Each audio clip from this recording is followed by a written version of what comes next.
This episode is brought to you by Novilla Mattress. Back in 2013, I bought a used mattress that was in someone's guest room.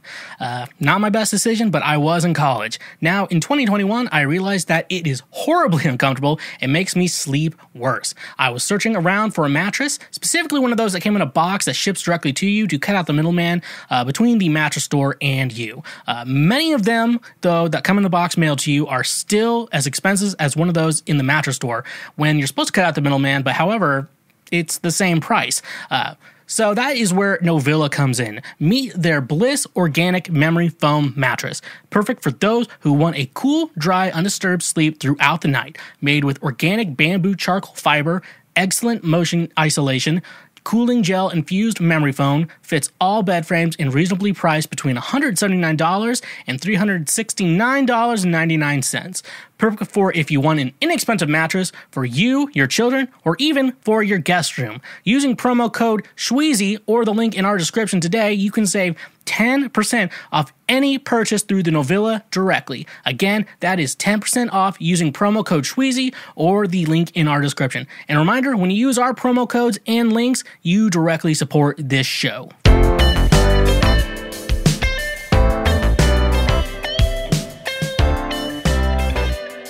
Hello, my fellow Schwoke Lords. What is up? Welcome to another WAP. Another WAP has just been hitting your ears. WAP as in Wet Ass Podcast. Welcome to yet another Wet Ass Podcast brought to you by me, the Foreplay King, or some of you may know me as Schweezy, welcoming you to yet another Cancel Schweezy, the podcast you're listening to right now. I guarantee the best episode of this podcast that you will ever listen to, mainly because this is the type of guy you get. So that is mainly 100% of the reason of what you're getting, folks. But today we have a good episode, aka the best episode of Cancel Schweezy that will ever possibly be made. So welcome, one and all. Ladies and gents, this is the moment you waited for. Welcome to the show. Today we had a cool, crisp, and salty, maybe? We're going to get a little salty today. We might get salty. I haven't finished the episode yet. So, welcome to another WAP, Wet Ass Podcast. Just a few things I want to say. I do have my cover of It's Gonna Be Me by NSYNC out now. And guess what? It's out now. It's still May as of when this episode is being recorded. It's gonna be May. And that is out right now and out through all wherever you stream your music at. It's streamed out wherever music is located in your life and wherever you can listen to music. You can go, you can buy it, you can stream it, you can download it, maybe. You can, maybe we'll get some hit clips coming out soon. I know they have the original song has hit clips, so maybe you can get it with hit clips as well. So yeah, that's where I'm at. Go stream me everywhere, and you can also follow me wherever you stream your music at. That way you get notified whenever I make a release, which I do. I make releases. That's really cool. You can also follow me on all social media. It's at the Schweezy, a great way to say thank you for being a friend. Every Thursday and sometimes on Mondays, I stream video games over on Twitch. I'm probably going to play some Fortnite. I think I might do a Pokemon ROM hack after that, so that's going to be a little exciting. I'm excited to start that. We're always going between Pokemon and Pokemon, Fortnite, and then if a new Mario game comes out, I play that.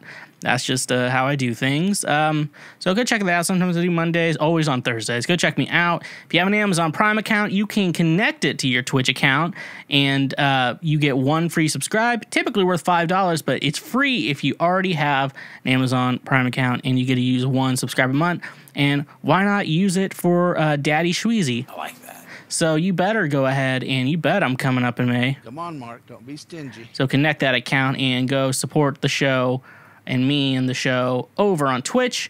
And if you want to follow the show even more, you can also support us on Patreon. I think our current tier is $5 a month for ad-free episodes. Hopefully we're going to have some more tiers soon, more of just a pay-what-you-want option. I do want to get that set up soon, so I'm very excited for that. But the best thing you can do, which is always free, do the free thing. Like this episode on YouTube or whatever audio platform you're streaming this from. Like it.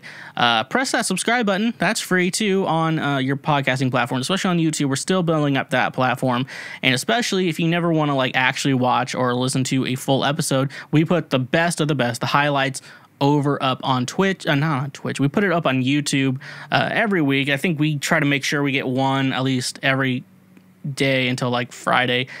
We put them all like one every day until we run out, and that's how we do it. So great thing there. So if you don't want to watch full episodes, you get the highlights even though you're listening to the full episode right now, but just up there in case you're not don't have the time to listen to full episode, but you're like, this sounds interesting, I want to watch this and stuff like that. So YouTube is great, but you need to leave a review too, especially on iTunes. If you're one of them Apple people and you can leave a review, you need to go ahead and leave that review over on iTunes, because that really helps the show out.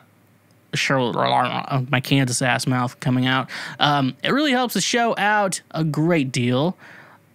If you do that, and you can even put any star rating you want. I don't give a fuck. Okay, that's all with that. But yeah, so do the free shit.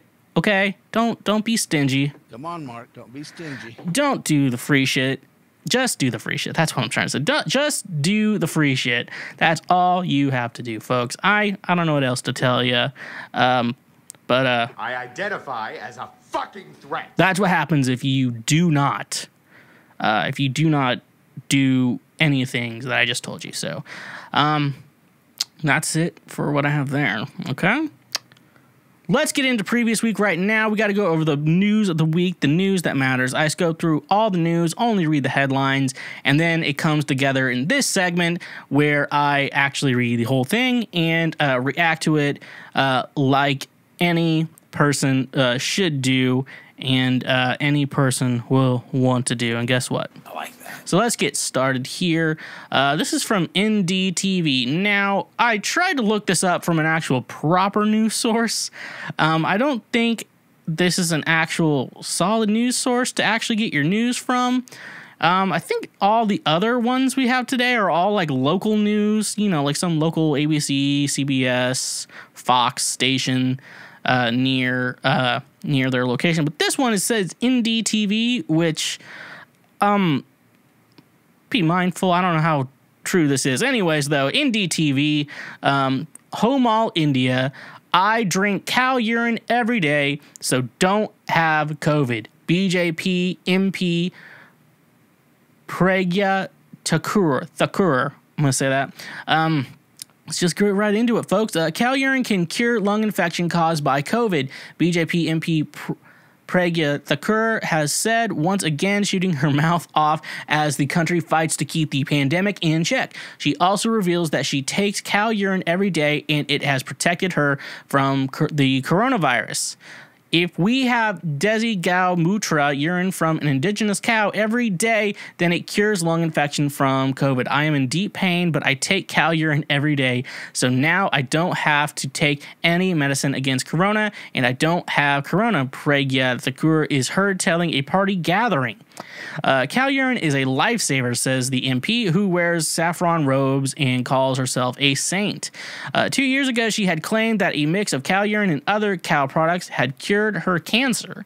Pragya Thakur has admitted to Delhi's AIIMS hospital in December 2020 over COVID-19 induced symptoms. Doctors have repeatedly warned against unproven alternative cures offered for COVID. Fucking, of course. The Indian Medical Association has said there's no scientific evidence that cow dung or urine helps with the treatment of prevention of COVID. There is no concrete scientific evidence that cow dung or urine boosts immunity against COVID-19. Dr. J.A. Jayalal, the head of the medical body, told Reuters earlier this morning. A BJP MLA in Uttar Pradesh, Surendra Singh, had claimed that drinking cow urine had protected him from the coronavirus. He also recommended cow urine with a glass of cold water. Last year, when the pandemic was in its early stages, BHE Bengal chief Dilip Ghosh had declared, "I have no qualm in accepting I consume cow urine." He was at an event in Kolkata in which people were urged to drink cow urine to guard against COVID-19. All right, so we're not gonna have to fucking digest whatever the fuck I just read. Congratulations, you played yourself. Me and everyone else listening to this podcast, I had to read it, folks. Okay, if you're mad that you had to hear me talk about this, I had to read this. So, like, I had to look at it with my eyes. I had to look at this article with my eyes. And then that goes to my brain. And then my brain has to interpret what these letters are saying. And then goes to my mouth. And then my mouth has to speak it. So, folks, I got it worse than you. All that happened to you is that you went through your ears into your brain. And then your brain had to process it. So, I had to do a lot more work on that than you. First of all, I like how the article's like, doctors said, what was it? I'm going to read what the doctors. Doctors have repeatedly warned against unproven alternative cures offered for COVID. No, it's like, God, these doctors. Do you think this is why India is having a problem right now? Everyone just keeps fucking drinking cow piss. Like, I feel like you probably get more of an infection from that than actual. Probably gonna get that and then have to go to the hospital. I feel like I've seen a lot of people who get like injured or whatever, and then they have to go to the hospital for the injury, then they get COVID or whatever. And I think that's probably why, because it's everywhere there. Can only assume that it's just everywhere where that shit is. But anyways, though, so I know a lot of people out there are wondering, does cow piss really work? Scientists have not determined.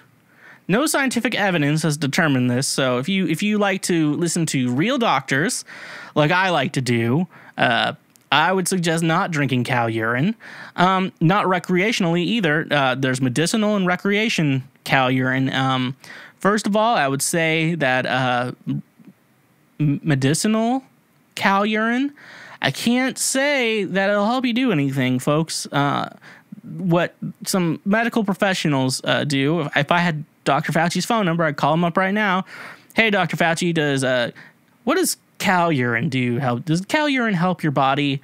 And he'd be like, probably not. And then we have to think about the recreational use of cow urine, folks. I can't imagine it's any good. I know some guys drink their own piss. It's like a sexual thing. Congratulations, you played yourself. I can't imagine that's any good either. I think that's more like a dominant type thing that goes on in regards to that. So that's I mean, well, I don't know what else I'm supposed to say about this. I'm like, obviously this is some bullshit, but I don't know what do you all want me to say? I stand against drinking urine, especially cow urine and cow shit. I know India is probably like, well, cow's pretty a sacred creature. Yeah, I don't think anything's sacred. You know, Jesus was walking on earth today. I guarantee 100% that he would not be saying, you know what y'all need to do? Y'all need to drink my piss. It is my body. This is my body. This is my blood. This is legit my urine. This is 100% actually my urine. Drink this. I don't think he would be like that. Be like all the things Jesus wants you to. He already ate the body. Maybe an empty bladder body. And then you drank the blood. So I would think Jesus would also not want us drinking urine, especially his. His urine is probably off the table.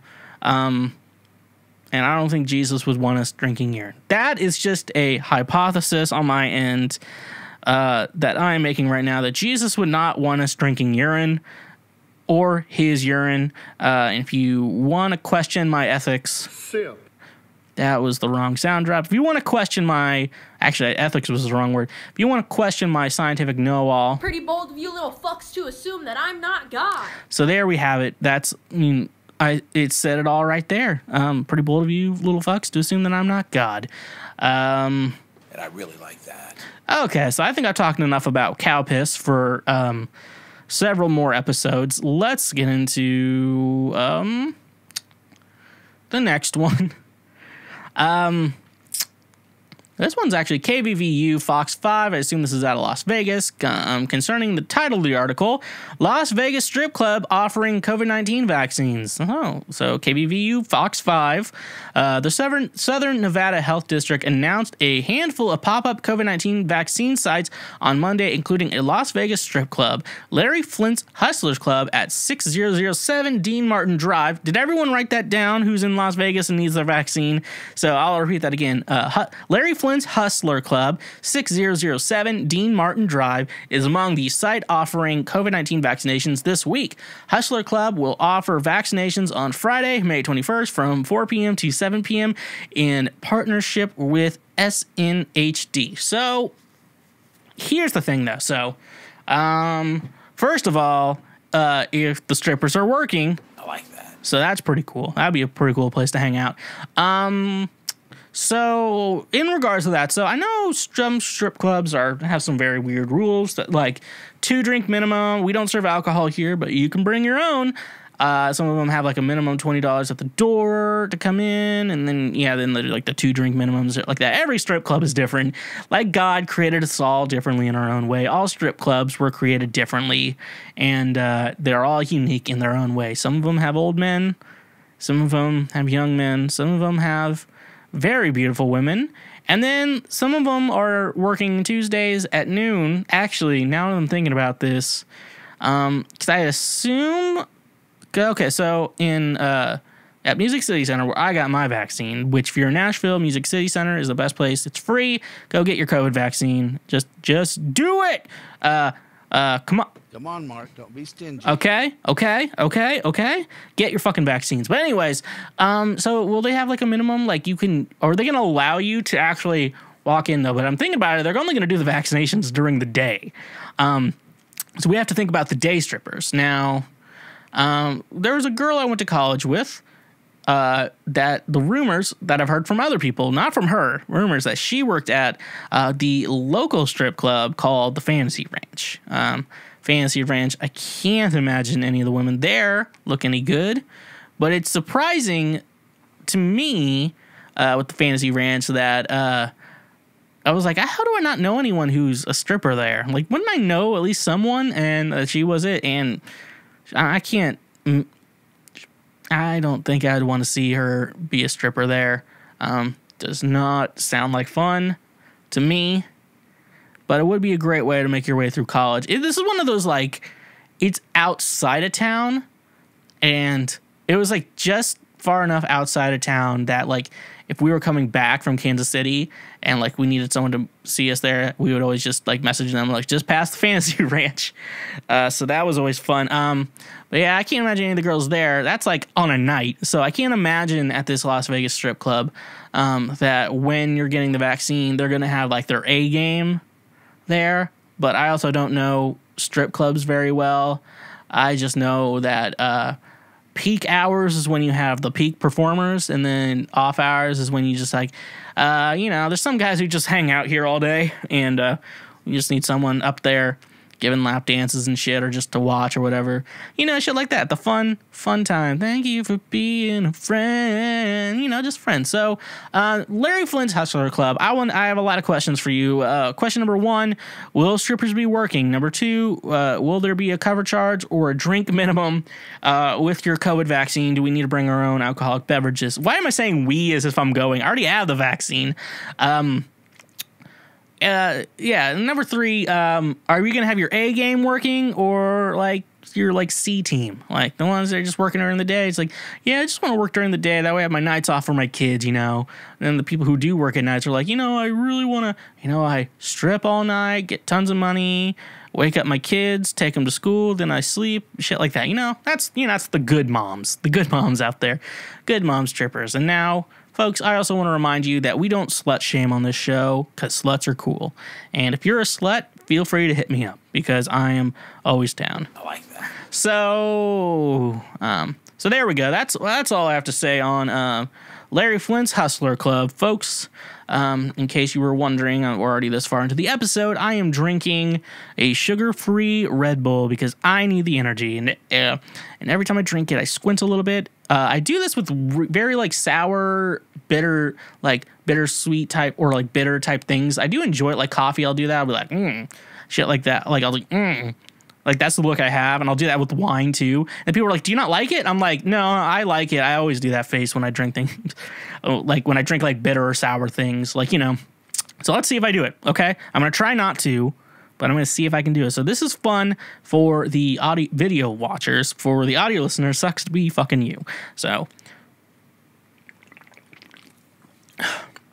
yep, I did it. I do that face. It's weird. I do that face, and I really do like it. You know why? I'm going to take another sip. Watch. I'm going to see if I can stop.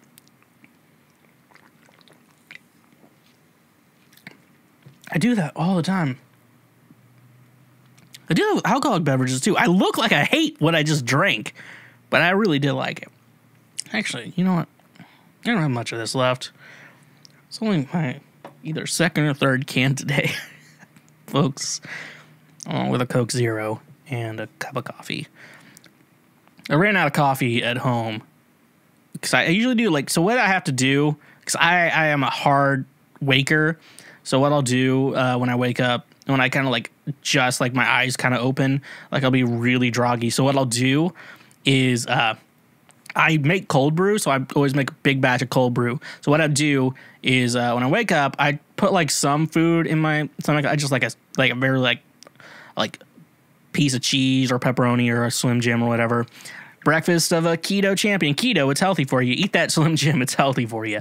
And then what I'll do is like I'll eat that. I just need a little bit of food in my system. And then a cold brew, I take all my antidepressants and all that shit. I do take a multivitamin. So folks, I'm going to be here a while, folks. People are like, I always assume that I'm going to be the first of all my friends to go.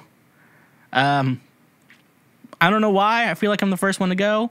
But then, like, I look at all my friends and, like, I'm the one, like, well, besides alcohol, which me and Mike had just agreed today, until June 23rd, that's when I fly to Kansas City for a friend's wedding, that I cannot drink alcohol, like an alcoholic beverage. So I don't know any situations where I'd have to drink alcohol for a healthy reason, but I put alcoholic beverages because that's initially what I'd be drinking. And then Micah's 6 days as of today, as recording this, with no cigarettes, which is great because he really needs to stop smoking cigarettes. Whatever. I mean, even if he switches to vape, but he likes like the burning for some fucking reason. Oh, sorry, I mentioned Micah. Hashtag pray for Micah. But anyway, so yeah, so I'm trying to lose weight, so no alcohol from me, but no. Anyway, so no, like I'll drink a cup of cold brew with all my like daily medications. And then, like, I'll go back, lay in bed for a bit, but then, like, I'm, like, actually awake soon. I have these B12 tablets, too, I've been trying to take to stay awake, but, yeah. And then I'll typically make coffee, but I ran out, so I'm, like, drinking, like, just trying to, like, get that caffeine buzz, because, you know, can't have fun anymore. Is this, like, tangle? Okay, I need to actually get the fuck. I'm just, like, rambling on. So that's how I, like, do my mornings, folks, now. Especially now that I don't drink every day. Like, I'm trying to, like, hopefully this is, like, this is a good habit to me. Because I can usually stop. Usually I'm, like, I'll, like, go, like, too heavy, and then I'll be like, you know what? Cold turkey for a while. Then I go cold turkey for a while.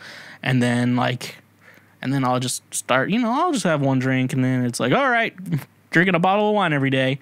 But no, I feel like once I go to Kansas City for that wedding, I'm going to be pretty fucking blacked out the whole time. That's what I'm worried about. 'Cause one time I got roofied. I got roofied at a friend's wedding, and no one believes me, but I was roofied. And I had to tell them, like, hey. And so now, like, when I go out in public, which I haven't been out in public in a while, so that's helps with a lot of the fear of, like, roofing me. But, like, usually it's, like, hold my drink and, like, never put it down. That's how women feel, folks. That's how women feel all the time with drinks.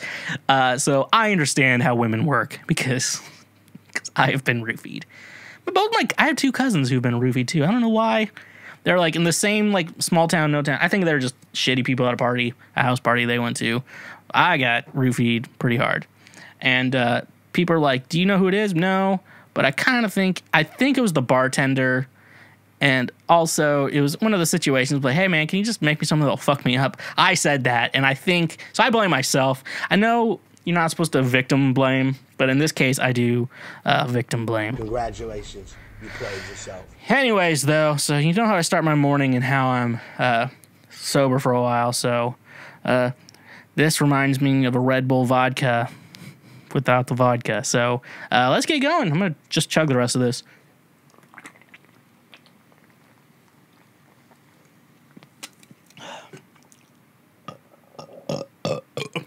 All right. Next up, this is from KOIN or Coin CBS 6 out in Portland, Oregon. Man behind Keep Portland Weird says city not as weird anymore. Oh, that's rough, buddy. All right. With so many questions surrounding Portland's reputation in the current moment, some may wonder, is the city still weird? I think our reputation is tattered in a bit in terms of that. Keep it weird, and we discovered it's more like keep it isolated and myopic. My interpretation of weird is not what we've been experiencing in Portland last year, said Eddie B. Hill, a Portland-based urban planner and nonprofit organizer. During a recent street survey, Coin6 News conducted, again asking residents what they think of the city's reputation. Portland saw a steep decline in the last year to near the bottom of an 80-city ranking that indicates real estate development desirability in Portland's downtown commercial district is grappling with a staggering 17.5% vacancy rate, with projections that it will continue to climb. Issues like the coronavirus, its accompanying economic toll, protests, and homelessness were some of the main issues residents stated as some of the most major the city is facing. So have all these challenges also negatively contributed to the spirit of the city, its weirdness? To find out more about Portland's weirdness and just what that was supposed to mean in the first place, we spoke with the originator of the slogan, Keep Portland Weird, Music Millennium owner Terry Courier. When I was coming up with the phrase in the beginning, I was trying to think of something to say, keep Portland unique. But keep Portland unique didn't really have a ring to it, and keep Portland weird definitely did, Courier said. Around the late 1990s, Courier said he started to see big box retailers popping up all over the U.S., making the country look more homogenous. He noticed some them encroached on Portland as well. Worried the Rose City would lose its uniqueness and charm with the many specialized small businesses in town, like Cinema 21 and Cadillac Cafe, the record store owner wanted to start a campaign to help bolster local businesses. After talking to a friend and fellow record store owner who lived in Austin, Texas, Courier took a liking to that city's recently adopted motto, Keep Austin Weird. And one day he says, you're so interested in this, you should just take it and do it. And so I did. From there, Courier made bumper stickers 500, which said, Keep Portland Weird, and another 500 that said, Keep Portland Weird, support local businesses.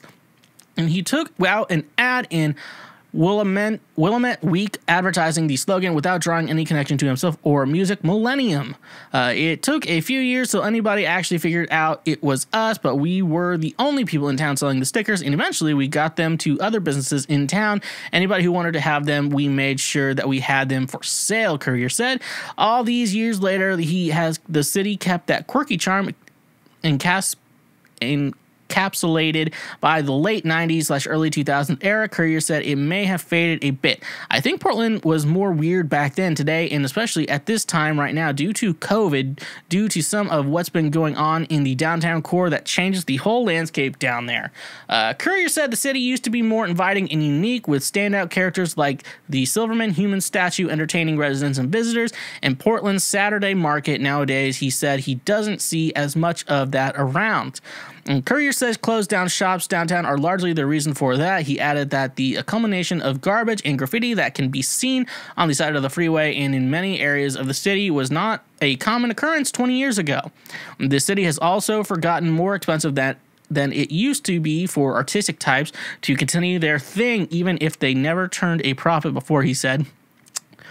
But Courier added, there are a lot of people still working hard to keep the weird spirit alive. One of those people who has garnered widespread views on the internet by dressing up as Darth Vader in a kilt and playing flaming bagpipes while riding a unicycle is Brian Kidd, aka the Unipiper. Is Portland still weird? I think that Portland is still weird because I don't think it is something that can necessarily be separated from Portland. I think it's part of our identity. It's kind of like asking, is Texas a part of the United States? At least I think it is, Kidd says. The performer thinks the city is a bit of a crossroads, but that it's nowhere we haven't been before. He's confident the people of Portland will come out of the other side of this current era on the right side of history. I think we have a chance right now to rebuild Portland in a way that might be a little better, a little bit more just, but when we come out of the other side, we're going to want our identity intact, Kidd said. To help preserve the identity of the city, Kidd also runs a nonprofit called Weird Portland United, which he describes as the only 501c3 dedicated to keeping Portland weird. Brian Kidd, aka the Unipiper, May 7th, 2021. He was interviewed as part of that effort. The organization gives $500 grants to artists and creators who are doing something to put a smile on people's faces despite the hardships of the past year. In addition, the organization has launched its Weird Portland Hall of Fame, which honors individuals who have made significant contributions to the city's culture of weird, and they're soon to create a giant mural that will be a centerpiece welcoming people to Portland and celebrating the weird and wacky things we love about the city. When asked what Portland's brand of weird is exactly, he said that's up to the interpretation of each individual, and that's part about what's so great about it. It's that it does appeal to very many people and very many ideals, but yet it does still unite us. To me, keeping Portland weird is about embracing individuality and celebrating the diversity of people in interests and activities that we have in the Rose City. Finally. Almost done. Kidd said he moved to Portland in 2007 at a time when it was a city ripe of self-exploration and just doing your own thing. Since then, and especially after the 2011 release of the IFC show Portlandia, which parodies the city's idiosyncrasies, that spirit has been chipped away. For example, you don't see as many tall bikes around as you used to, Kidd said. But he said that why he's working with Weird Portland United to help preserve the uniqueness of the city. I think right now, in this moment, we have been given an opportunity to sort of have a second chance of the past couple of years and maybe reevaluate the rate of growth that Portland has experienced and maybe do it a little more sustainably without using our quirky edge. So, yeah, I mean, that's a really interesting topic with the Keeping Portland Weird. I feel like with, COVID right now is like really...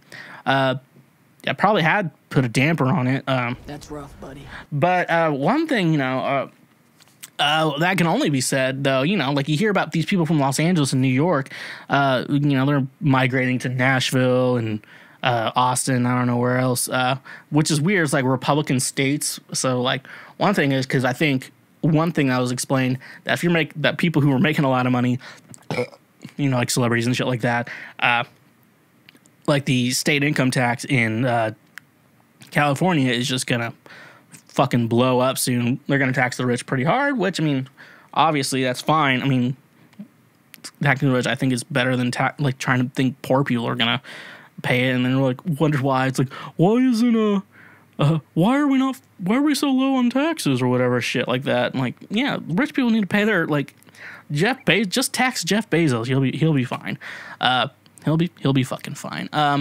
But no, I think that's one thing I think is weird. Like, so when you rely on a city kind of for your like business career and shit like that, I think a lot of people in Los Angeles and New York are realizing that. You realize, like, once that stops, like, once you stop playing, like, you can't play music, and then comedians, when they can't perform stand-up anymore, people in New York, and you're not doing so much acting roles and shit like that, you kind of realize when you're just in this, now you're just a member of this city, and then you realize, do I even like living here? Like, or do I just live here? That's what I thought about with Nashville, is like, do I like living in Nashville, or do I just, or am I just here to try to do music and shit like that? And then, I had to, I realized myself, I'm like, I actually do enjoy living here. I like the people I met here. I like the people I know here. I mean, I miss my friends. I always miss my friends. All my homies. The homies I really like. Hashtag pray for Micah. But I get that too. So, but yeah, no, I think that's the thing with Portland. I think with people leaving, and they're like, well, the reason I like Portland so much isn't here anymore. Then it's like, do I even like living here right now? And I was like, no. It's like, all right, let's move out. Let's move somewhere else. That's just how life works. So that's kind of how things are. That's how things work. So, let's just move on to our final article. I've been rambling for way too long. Today on this, a woman trespasses Miami high school and poses as student to gain Instagram followers. Police says this is News 10 Miami. I always like to end these with a little update from the state of Florida.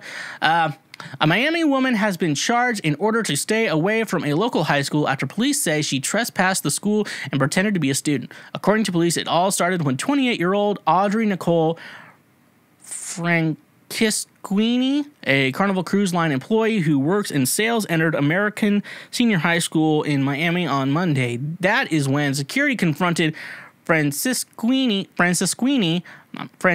okay, I figured out how to say it, but she portrayed herself to security as a student, saying that she was working for the registration office.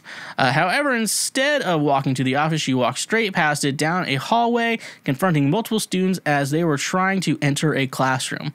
Upon this confrontation, she allegedly stopped them from entering in said classroom, preventing them from entering for class. That is when school security confronted her for a second time. This time, she refused to stop for school security entirely, and security notified the school administration of a potential threat on school campus. Once Francisquini witnessed the number of school officials who began surrounding her, she began walking towards an exit door and out onto the faculty parking lot, which ultimately led her towards the street. When police began yelling commands at her to stop, she ignored them and walked off the school property. Later on, police analyzed surveillance footage and came to the conclusion that the entire incident had been pre-planned by Francisquini. Footage showed that she not only dressed up like a student on purpose, but as she was preventing the students from entering the classroom, she was simultaneously handing them pre-printed pamphlets with her social media username or handle on the flyers. Once officials were able to locate her through social media page and driver's license, she was arrested at her Miami Beach home on Monday, May 10, and taken into custody without incident with the assistance of North Miami Beach Police. According to police, when they began telling her which charges were being filed against her, she told them she wanted to show them a video that she had recorded on her cell phone while at the school during the incident. Police say the video correlates exactly with their report. As of Tuesday afternoon, she had been ordered to stay away from the high school. She appeared at a bond hearing Tuesday morning. Francisquini has been charged on 3 counts, one for burglary of an occupied dwelling with a bond of $15,000, one for trespassing an educational institution / interference with a bond of $500, and one for resisting an officer without violence to his person with a bond of $1,000. Now,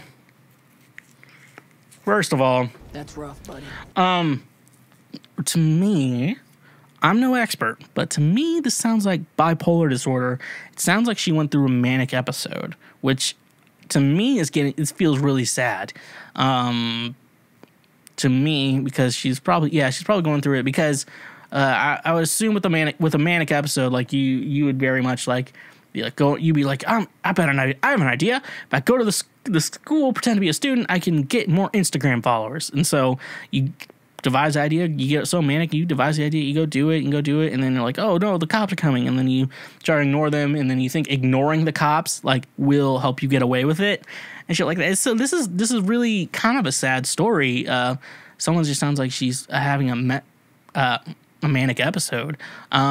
So if she has a decent lawyer, they may just be like, she's probably has bipolar disorder, and then they try to give her hopefully they actually give her help and drop the charges, because if it's like a manic episode type of shit like that, I feel like why would you charge someone for that when like their brain was kind of fucked up, you know? That's rough, buddy. This is like 100% sounds like a manic episode to me. And so hopefully things get better for her. Hopefully she gets the help she needs. Hopefully gets some proper medication. I mean, it can be real rough to deal with, but I think she'll do it. So hopefully good things happen to her. I'm sad that this is ending on a bummer, but I guess that's what this is this week. I guess we're ending on a bummer. Video games can be expensive. Most start at $60 with new consoles such as the PlayStation 5 and the Xbox Series X. New games are even starting at $70. There's some games you're gonna keep forever, which for me are Super Smash Bros. Ultimate and Zelda Breath of the Wild. Most games out there you're only gonna play once and then never pick up again. I know, I bought some games that are now just collecting dust on a shelf in my home. That's where GameFly comes in perfect. GameFly literally is the best video game rental service out there. You can keep the games as long as you want, and when you're done with them, just send them back, and they'll send you the next one on your queue. And if you end up loving the game, best thing you can do is buy it at the best used price possible through GameFly. Using our link in the description, get your first 2 months of GameFly for only $10. So start playing new games using the link in our description. And remember, when you use our links, you directly support this show. When you're trying to lose some extra pounds or staying healthy, you understand how big of a deal working out is. Now, getting the most out of your workout is important to not only me, but many others out there. Are you wanting to gain muscle, lose weight, or even gain some energy to get the most out of your workout? FNX Fitness is here for you. FNX Fitness is committed to creating innovative supplements of the highest quality that provide focus for a productive morning, energy to thrive all day, performance supplements to reach new goals, unique sleep and recovery formulas to support any sport, and healthy supplements to support an active lifestyle for years to come. I also really enjoy their clothing line that makes you look good while working out as well. Another thing I love about FNX Fitness is that with every purchase, they donate a gallon of water to a child in need. Start working out smarter, not harder. By using the link in our description today, you can save 15% on your purchase. So go save 15% on some of the best supplements out there when using the link in our description. And remember, when you use our links, you directly support this show. So last week, I talked to everyone about how I got a bidet. I got specifically the Tushy. By the way, my life is still being changed. My butthole has never been cleaner. I have never felt more better than anyone in my life ever, for any reason, than I ever have in my entire life. Pretty bold of you little fucks to assume that I'm not God. So I'm telling my friends about, getting a bidet, and, I'm like, they're curious about the one I got, so necessarily the easiest thing I can do is just go to Tushy's website, right away, and just, send them, because they have like a ton of information, a very well crafted website. And one thing I will say,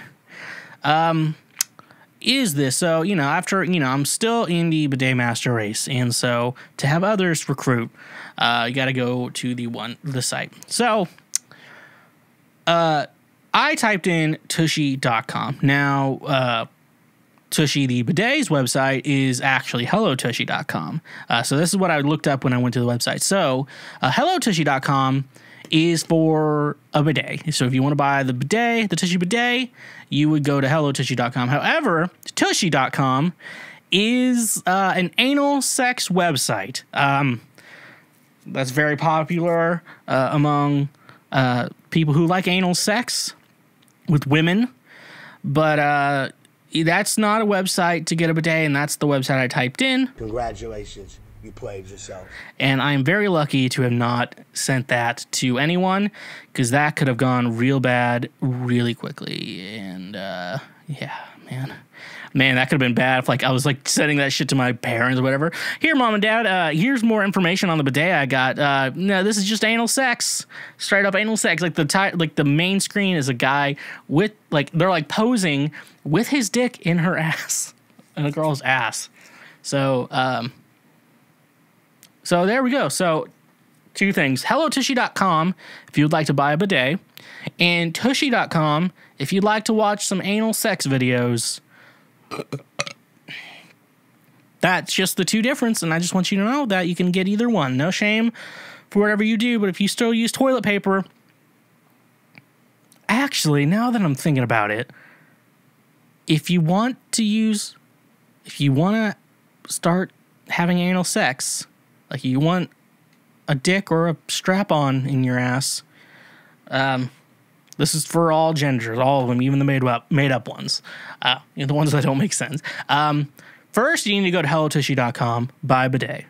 Then you can go to tushy.com, see how they prep for these anal sex scenes. Because I bet you The prep is more interesting than the actual sex. Sometimes, maybe. The end justifies the memes. As I like to say, the end justifies the memes. Let's get into a new segment of ours that we've been doing for a couple weeks now. It's called Deep Thoughts. Oh my gosh, so deep. I fucking love it. So, Deep Thoughts, for those of you who know, are thoughts that I've had over the week that really there are no answers to. The only answers are what we come up with. Life is what we make it, so let's make it rock. As Hillary Duff from the Lizzie McGuire. Is that the Lizzie Life's what you make it, so let's... No, that's Hannah Montana. So, as Hannah Montana once said, life's what you make it, so let's make it right. So, first deep thought I had... First deep thought I had... Oh my gosh, so deep. I fucking love it. Ever think about how a trans man and a trans woman dating is still somehow heterosexual? It's still one man and one woman, no matter how you see it. And even our words being Republicans, cannot really have anything against this. So the idea is a man who transitions to a woman, and then a woman who transitions into a man. Those two date each other. Neither of them got their bottom surgery done because in the relationship for sex, not necessarily a problem for either of them. And if they, and then they enjoy the sex. I like that. And when they both orgasm. And I really like that. I'm always just for everyone having an orgasm. That's all I'm about in life. Consensual orgasms. That's what I'm about, folks. Consensual orgasms. But technically, though, because I'm always trans men are men, trans women are women. I'm definitely 100% believing that. It's still a man and a woman, no matter how you want to say, no matter how backwards your beliefs are, and no matter how forward your beliefs are, it's still a heterosexual relationship. So do we just call them straight? Because in your mind you think like, no, they're trans. They're part of the LGBT community. So can you be heterosexual and also basically you're straight and LGBT? That's the situation I'm thinking about. That's the thing. I'm like, this is still a man and a woman dating, and it's still someone wants a penis, someone wants a vagina, wants someone with a vagina. It's a very weird concept to think about, and don't think too much because your brain will start to hurt. I don't think as far as other people do. I was just like, man, that's kind of a weird concept. So if you ever hear a Bible thumper, marriage is between a man and a woman, and they're like, well, that's a man and that's a woman, and if you want to go biologically, it's still a man and a woman. So even the R word meaning Republican, as most of you know, it's a very weird sentence. So don't at me. Pretty bold of you little fucks to assume that I'm not God. So I have one more question. This could get controversial. I'm going to read it, and then I'm going to do a trigger warning for all the fucking fake woke people out there. So here's the sentence I wrote down. Did you ever think that Nazis and Palestinians would ever team up? Now look, folks, I know what's going on in Israel right now, and all I can say is I'm obviously, Israel's the problem. It's not the Jews. It's Israel. It's Israel, not the Jews. It's Israel. And we all got to stop treating Israel like a fucking fairy tale land. I'm talking some Christians. You know what I'm talking? I know it's the Christians. I know it's them. Congratulations, you played yourself. So yeah, that's but I just think it's like funny, like I don't like the Nazis either. My grandpa killed a ton of them, so I'm hoping that works out for me. I do own a shirt that says punch your local Nazi, which should still be active. You should be punching your local Nazi. That's something I very much believe in. But also, yeah, I never thought the Palestinians and the Nazis would agree with each other and team up. Man, I think if they do it right, that could be a pretty funny movie. Like, I never thought I'd die next to a Nazi. It's like, how about we die next to like a friend? I can do that. That's so fucking weird. But anyways, yep. So the Nazis and the Palestinians teaming up. Something I don't think the world thought was going to happen, but apparently it is. So that's pretty rough. And that's all I have to say today for deep thoughts. Oh my gosh, so deep. I fucking love it. Okay, so I'm going to try something a little bit new here. I have recently stumbled across people reacting to cursed commercials that shouldn't exist, and for some reason, God has decided that they should. And I don't make the rules, I just comment on them. And I thought if other people can comment on things, why can't I? And so here I am to comment on some cursed commercials, mainly to give myself a lot of pain, basically also because this is the type of guy you get. So without further ado, I got a couple queued up here. I have not watched any of these, so these are all raw reactions. So let's start right here.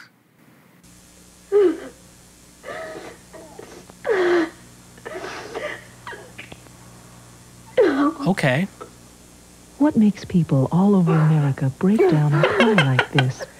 Call 1-900-9099-CRY and hear it for yourself. $2 for the first minute, 45 cents each additional minute. If you're under 18, ask your parents before you call. 1-900-9099-CRY. Oh my gosh. So... oh... So for any of like the Gen Z people out there who don't really understand that, so back in the day, before I was allowed to even had my own phone line or anything like that, people you could like call in to like people like sex hotlines, like girls would like flirt with you, but it cost like so many cents or so, like $1 a minute or something like that. So like you just have like this huge phone bill, and if you're lonely, and they're only for like suckers who are just like lonely. It's like women on OnlyFans who will talk to you and you're like, man, she really likes me, or the bartender, or the age old question of is she in love with me, or is she just a bartender doing her job? And congratulations. You played yourself. Because there's only one answer to that question. But I always knew there were like sex hotlines or like psychics. I never knew they had them for just to cry on a phone with someone. You know, you could, I don't know, you don't need to spend money to cry with someone. Man, is your life that, my life is, you know, I've suffered from a lot of mental health issues, anxiety, depression, and stuff like that. I've never been so depressed, though, or I've never thought in my mind when I'm down and really, really low to spend money so someone can listen to me cry. I have never gotten that low, and I hope I never do. That is the only reaction I really have to that. Let's just go up now. So we started off pretty strong here. So let's go to this next cursed commercial. Magic potty baby, your bottle's all done. Oh, I remember this. Be so much fun. I help you with your training pants, you make me so proud. Your potty feels like magic. Oh no. Oh no. Magic potty baby learned to use her potty. Oh no. Ready for next time. Magic potty baby. Oh no. I'm so glad that you're mine. Magic potty baby and her magic potty. No water, no mess. Batteries not included. Okay, so I totally thought that was the one that, like, it peed the diaper, and you notice it. I think my cousin had one, and my aunt, when somehow it ran out of water, somehow, and it was never able to refill again. And that was the end of the story of the baby doll that peed itself. But I thought I was going to pee the diaper. No, it's sitting on the toilet taking a piss, and it's very yellow, like the kind of questionable yellow. I was like, should I be drinking more water? The answer is probably yes. But so let's go. I'm just thinking here. It's 2021 now. I want to think here for a second. You know how like parents don't want to like throw like usual gender roles onto their children. Well, folks, you know, like some parents, like I have a son and he plays with dolls and he's fine. Please don't buy him that doll. I feel like that doll is going to be the worst doll to possibly imagine. And don't buy them a doll. Just in general, any adults out there listening to the show, I hope it's a majority of adults. I hope it's not like children. But if you're children, cool. Hi, children. Blink-182 is not classic rock. I just want to remind you that. And yeah, don't buy your kids dolls that anyway pee themselves. That is a lesson that I can give to you. And guess what? I like that. So, yeah, that's the only thing I can really tell you in regards to what you should do in regards to what dolls you should buy your boy, girl, or non-binary child. That is all I will say about that. That's all I can really muster to say in my mind. And therefore, with that being said, I'm going to go ahead and move on to the next cursed commercial. I don't know how you do it. No! I put together some really impressive deals. But this thing you've pulled off... God, fuck that guy. It's amazing. A big and tasty for just $1? How do you do it? What's your secret?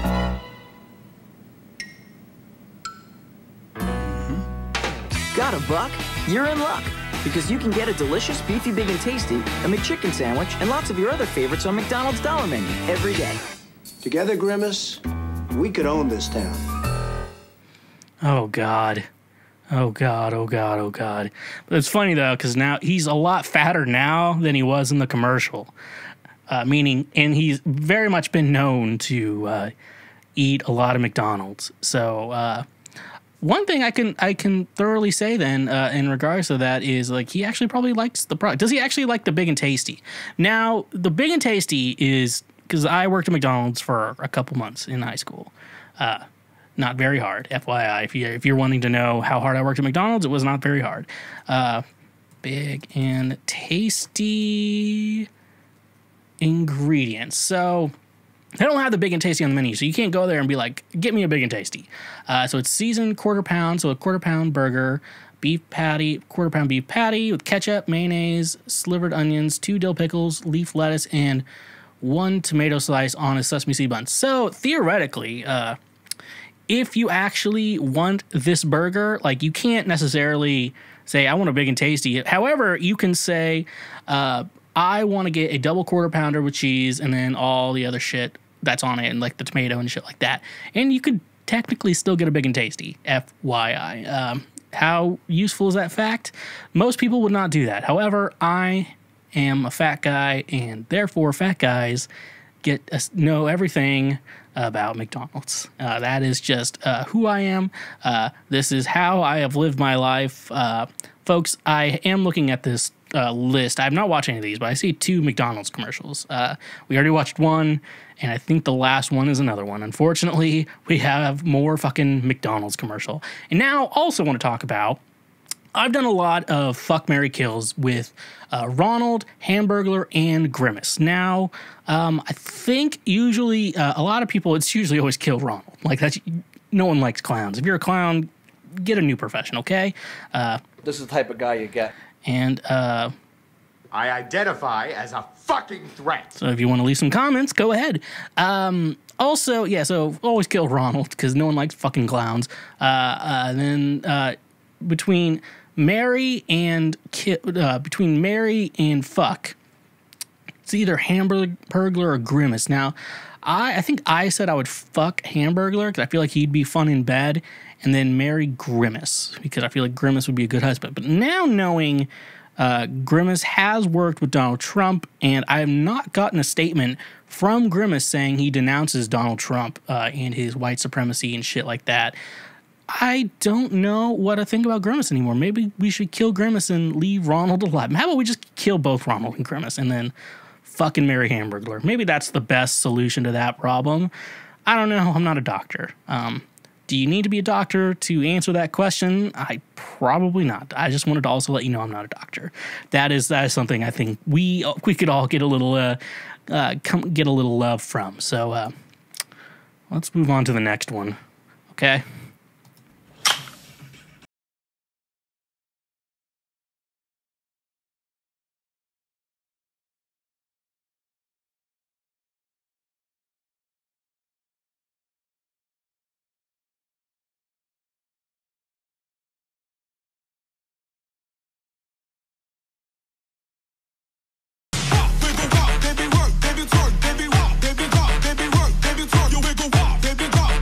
Okay, I don't know.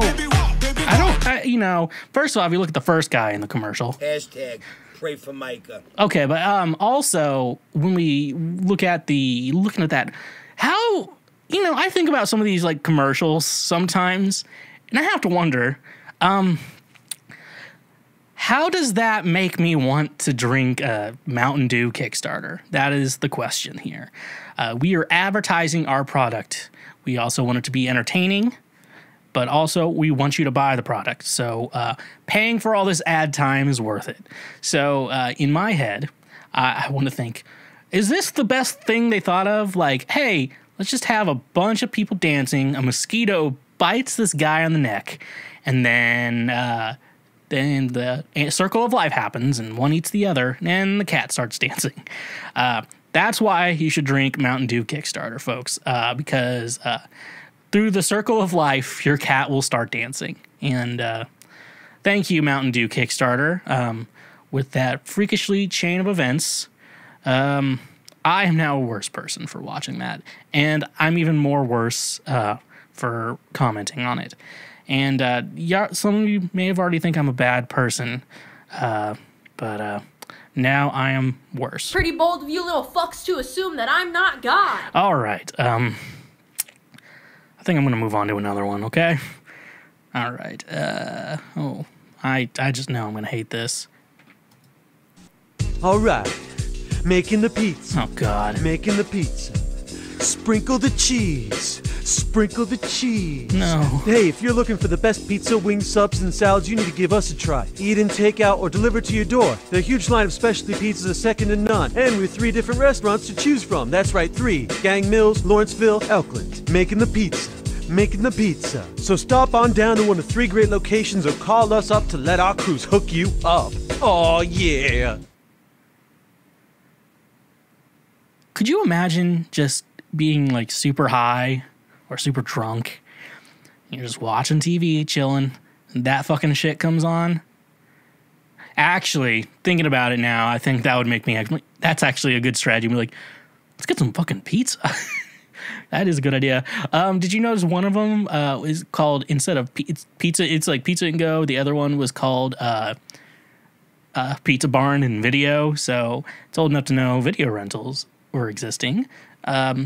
If the town is small enough, you might be able to still rent videos, that shit happens in the real world. Anyways, though, I want to think of the process. I know it's a local pizza chain, three locations. Okay, I'm just trying to think here about how the meeting went down to make this commercial. I'm gonna create the scenario in my head. I'm gonna tell the story. So it all starts off with the owner of the one of the people of the owner, one of the shareholders or whatever. I don't know how companies work. Let's go with let's give him a name, Steve. All right, so Steve is talking with some other people. All right, so we got a budget here. We're gonna make some commercials to fund our pizza chain. Now, folks. I know we had some good ideas, just be honest, the best pizza in town, but how about my son Chad, or Kyle, whichever one you want to name him? He is actually pursuing his rap career, and there's 3 specific towns he could have let be from, and he's the only one in that town pursuing a rap career. And they're like, you know what, my son's pursuing a rap career, how about we put him in the commercial and make him look fucking stupid? And, make him look fucking stupid. His dad probably didn't say that. He's like, maybe my child is pursuing a rap career. Maybe he can get some clout. And, we could help us sell some pizzas. now everyone knows what that pizza place is, and we're all curious. Why you failed as a father, Steve, to your son, Chad/Kyle. Maybe it's Chadwick, Kyle. I can't think of a last name, folks. I don't know. Like Chad Kyle. Chad Kyles. Maybe that's his name. That's a cool name. Okay. We got more. We got two more, folks. Thank you for bearing with me here. Let's look at the penultimate one. If your dog is feeling sick, you can help him really quick. Play-Doh Doggy Doctor, you're the doctor, it's up to you. You can fix them good as new. Play-Doh Doggy Doctor, open wide, a tongue inside. What's in your ear? Now it's clear. A little shot could help a lot. This won't hurt a bit. Poop. Please don't poop. Really dragging, you can get his tail a wagging. Play-Doh Doggy Doctor. Play-Doh Doggy Doctor, 4-pack sold separately. You can find more fun at Hasbro.com. Okay. Ask a parent first. Oh, thank God. I thought I was going to fucking poop Play-Doh. I thought it was going to fucking poop Play-Doh, folks. Oh, man, the Lord. Okay, but also we got the life-size dog. So 2 children are taking care of a human-sized dog. Not like, I have a big dog. Nah, this is like a human... Basically, it's a furry. Let's just be honest. They're taking care of a fucking furry. And, like, these kids have never been... these kids are still beautiful souls who are still naive to how the world works. They're not broken adults like me and you. And they're like, let's take care of our human dog, like our dog, who kind of is taller than Daddy. And they try to take care of it. My first reaction is if I see a humanoid dog like that, and that's a real dog, I'm shooting it. Look, I love dogs, clearly. But I need a dog that acts like a dog. I don't need... If it's a humanoid dog, I don't know. This is not a fucking cartoon. This is the real world, folks. Those are the only dogs you're allowed to shoot. I would say humanoid cats too. If they start... If an animal... If it's a cat and they walk and talk like a human, just kill it. There's nothing good. I watched the Cat in the Hat movie. There's nothing good coming out of that shit, folks. Just put it down.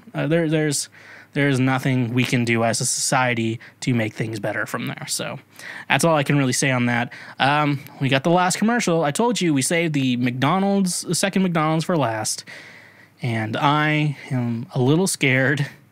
I'll just do it. Oh, what a beautiful day for fun. What would you like to do? Party. That's a wonderful idea. Let's see. What kind of food should we have? McDonald's! Great! I packed some right here. Let's see. McDonald's hamburgers? Yeah! And some French fries? Yeah! Don't they look delicious? Yeah! And some triple thick McDonald's shakes? Yeah! Oh. Oh.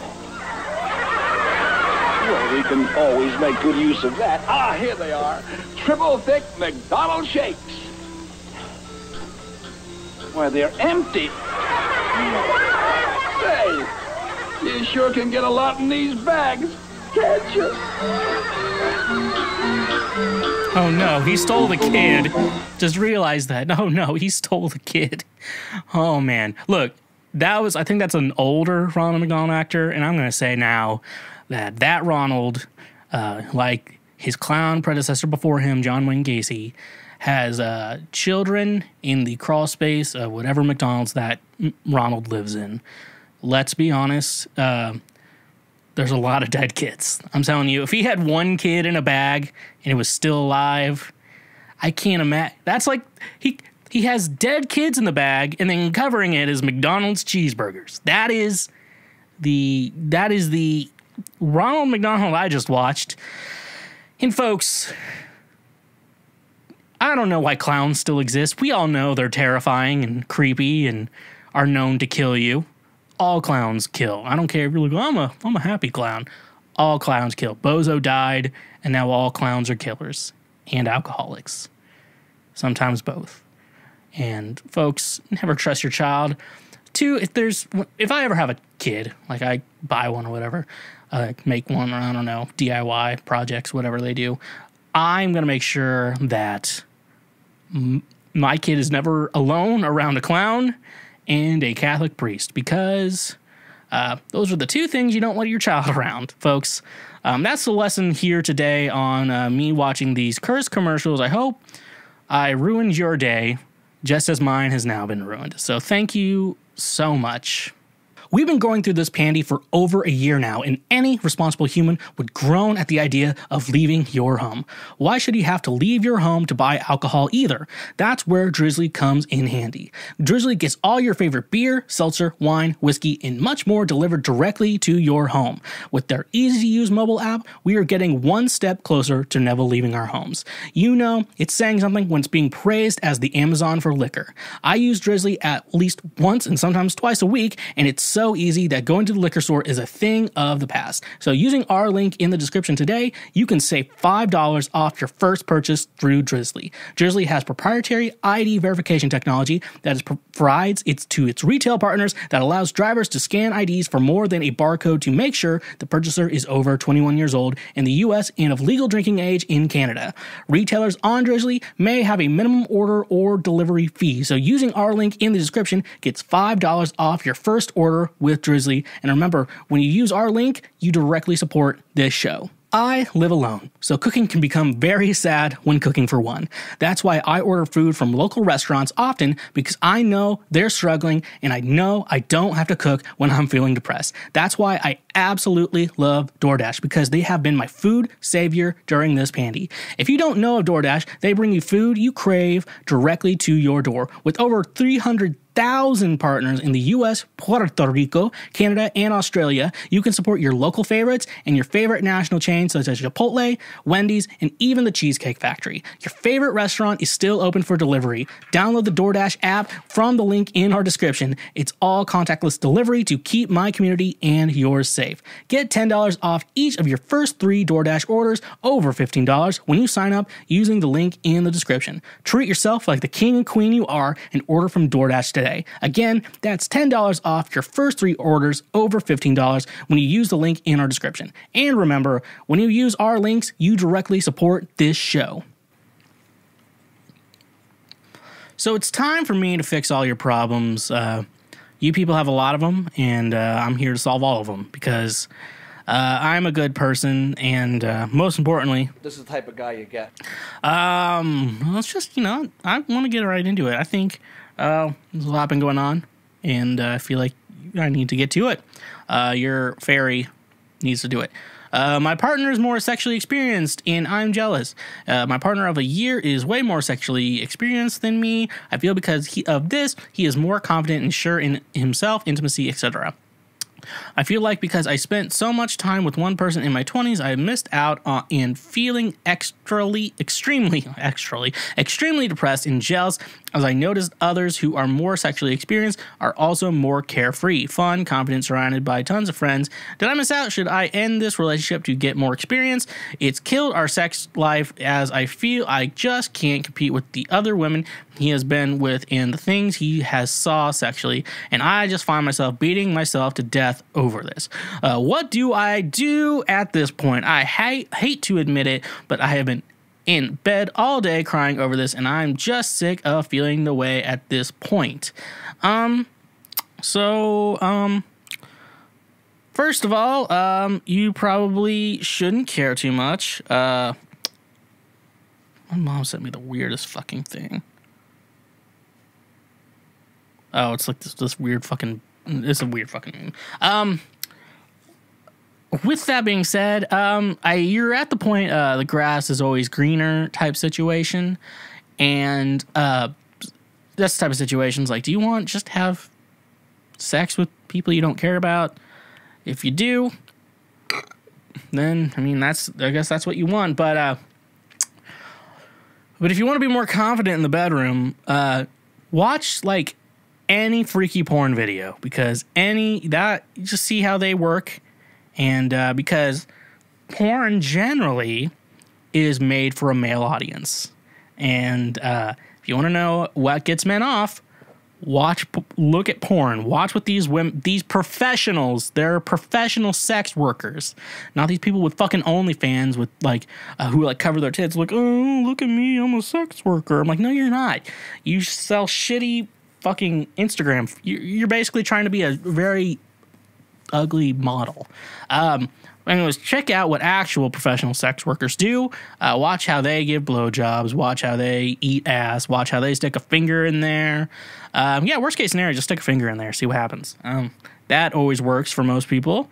And, if it doesn't... Pretty bold of you little fucks to assume that I'm not God. So, and also, if you need confidence, and like you're feeling down on yourself, like I've been saying, and I want all of you who are listening to the show to develop one, you have a little voice inside your head that's telling you to, like, oh, you're worthless, you're not worth anything. You gotta develop another voice in your head that tells that voice to shut the fuck up.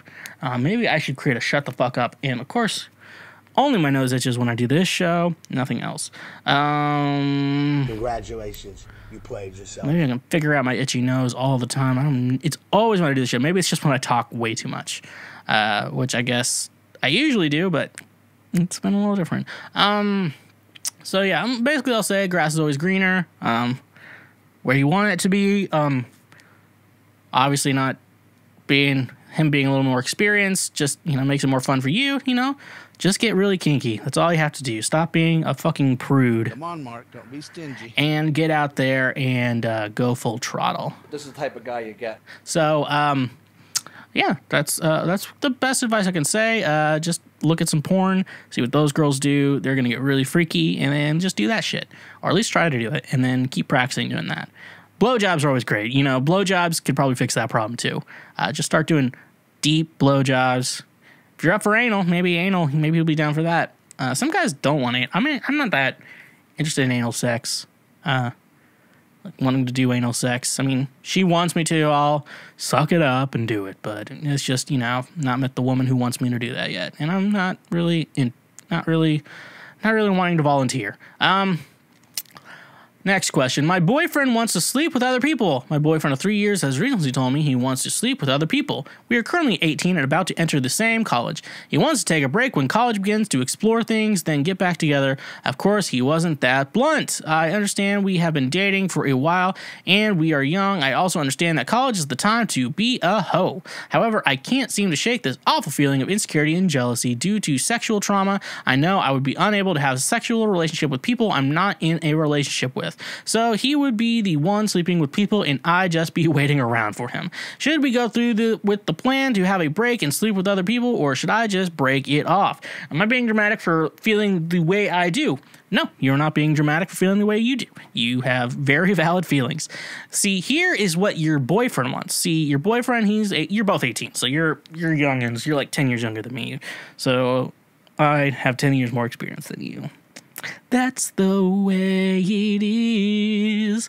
So basically, the best thing I can say, basically I'm gonna go with his mind. This is what he wants. What he wants is to be able to still have a girlfriend, but he wants to sleep around a lot, but he still wants to have a girlfriend because the girlfriend keeps him from feeling lonely. And that's one thing about a girlfriend, but it comes with a lot of you're in a relationship, and so you have to there's a lot of things you have to work on and keep doing, and it's work. All relationships are work. All my friends like, marriage is hard. And it's like, yeah, every relationship with friends is hard too. But the easy thing with friends is if you don't want to be their friend anymore, it's easier than that than if you want to get a divorce. That's the thing. So I'm going to put my mind in his shoes. He wants to be able to sleep around, but at the end of the day, he wants to come back to you and still have a girlfriend to accept him from loneliness. The thing is, with him, you can't, or as a quote, one of my old friends I used to say to an old friend, and he just didn't get it, you can't have your cake and eat it too. This is that situation. He can't be sleeping around, sowing his wild oats, and have a girlfriend at the same time. You can't have both. So, the thing is, he wants to be with you, but he wants to sleep with other people. That's the problem, and it doesn't look like you want him to. So you can't be doing that. You just have to be like, You have to tell them, look, we're going to continue to have a relationship. You can't be sleeping with other people. A conversation most people should not have to have. Like, look, if we're going to continue to have a relationship, you can't sleep with other people. A very normal thing in most relationships. Normal relationships, I'm saying. Normal, all these poly people are like, well, we can be in an open... Nah, we're talking about normal people, not you fucking freaks who can't fucking commit to someone who just want to be shitty people.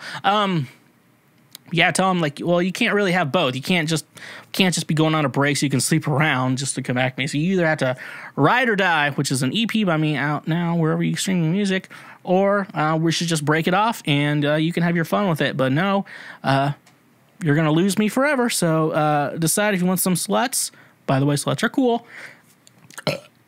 Or you want me. So if he really doesn't want you, he will go away, and if he does want you, he'll stick around and not sleep with other people. That's what good people do, and like me. This is the type of guy you get. So, yeah, that's the best thing I can say in regards to that.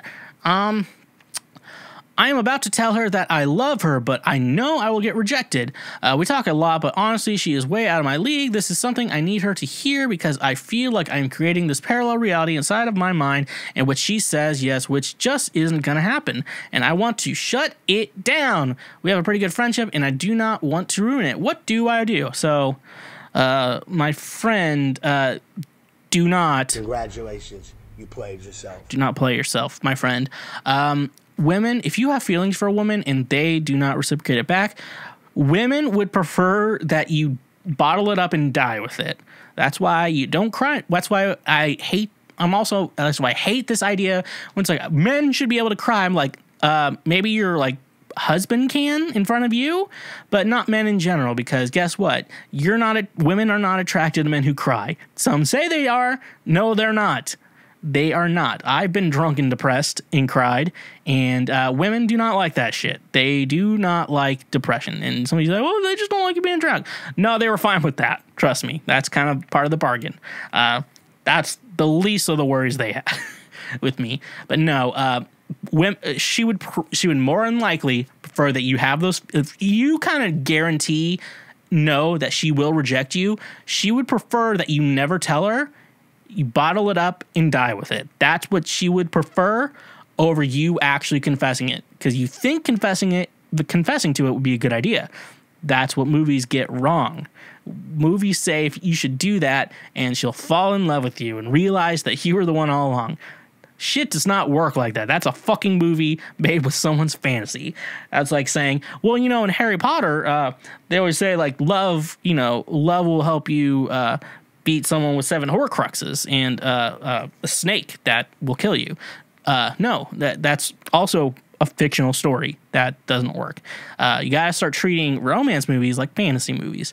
Lord of the Rings, for a good example. Hobbits don't exist.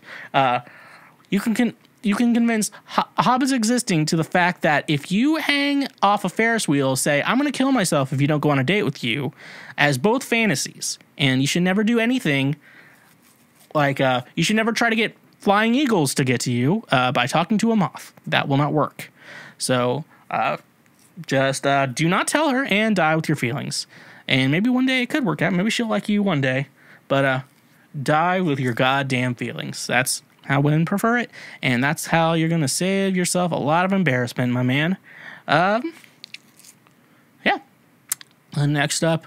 My girlfriend has an extremely low sex drive. I am moving across state with her in a week, and I am worried that in the long run, it will ruin our relationship. So some context, she's had this issue in the past. She was married and has talked about how she went to doctors and they wanted to do some sort of injection. When we first got together, our sex life was great and fun. We've been together a year and a half. Now we only have sex when I initiate it, and sometimes when I try to, she doesn't react at all. Like no movement or anything. I brought this up to her last night. She said it's extremely hard when my body isn't letting me get turned on at all. I did, however, state that I feel like she isn't interested in me physically anymore because sometimes I try to initiate and get physical and she doesn't react at all. It's like she doesn't try. She is adamant that she still wants to be physical with me. She just can't sometimes. Also, she does do other things, oral sex, etc. She is not shutting me down completely. I'm just wondering what can be done, as she has dealt with this for a long time, and I truly want to help her, not only for our selfish reasons, but because I love her.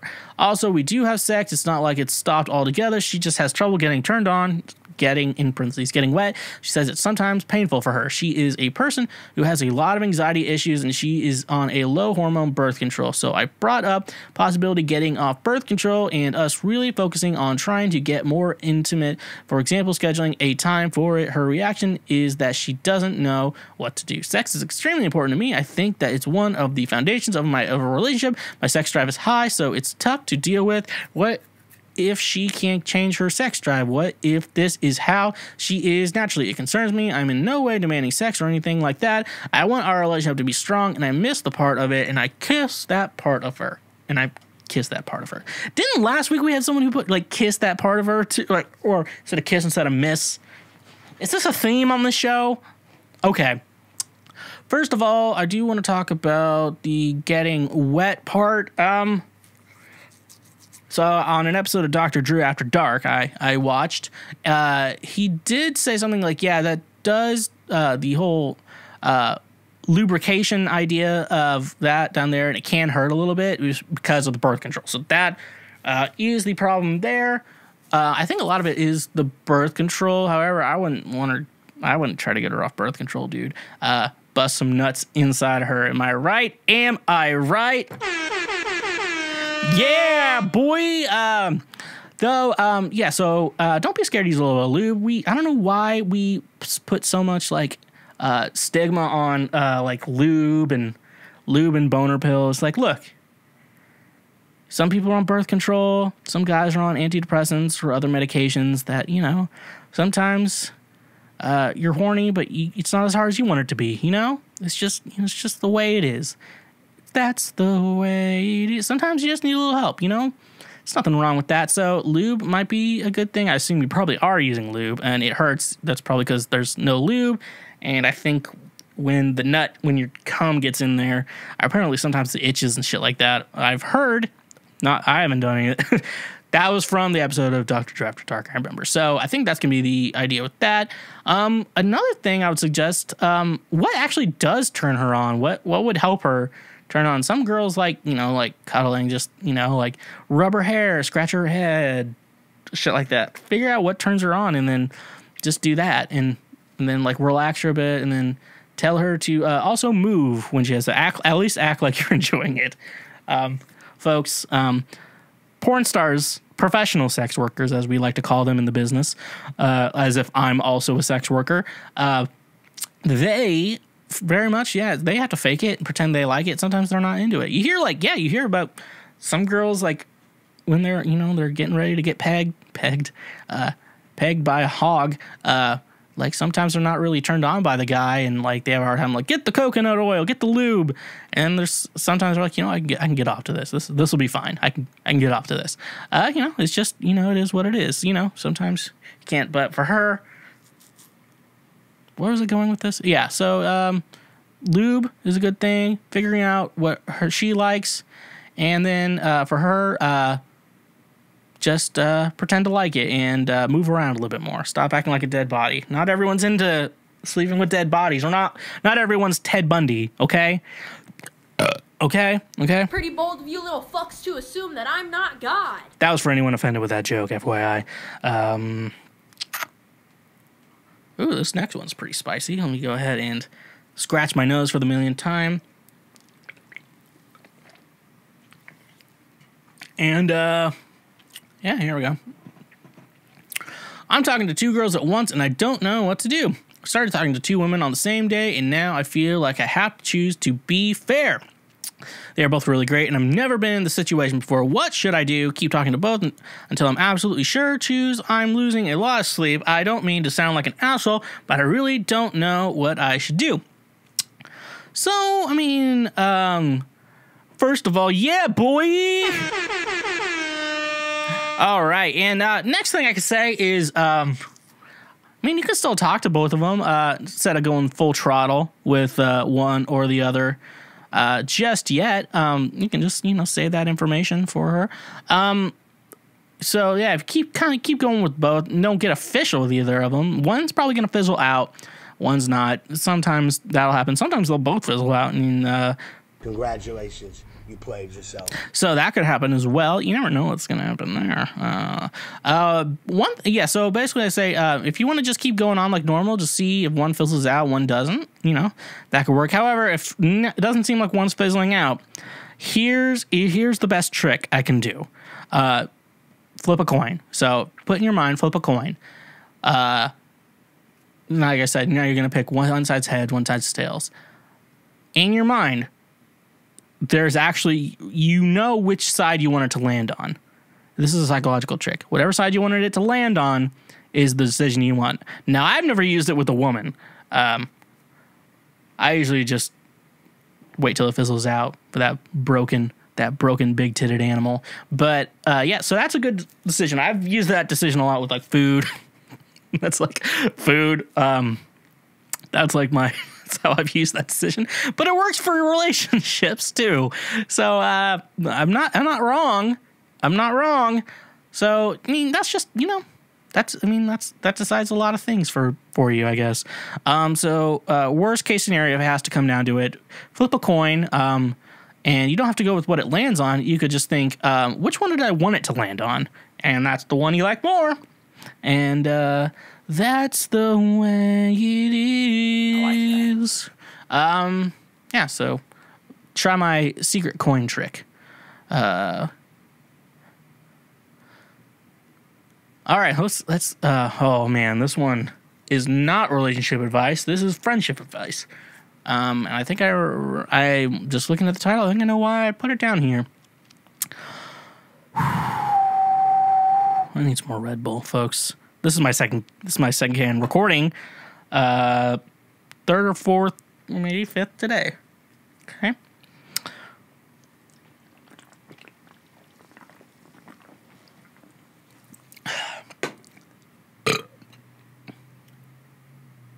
I didn't make the face. Okay.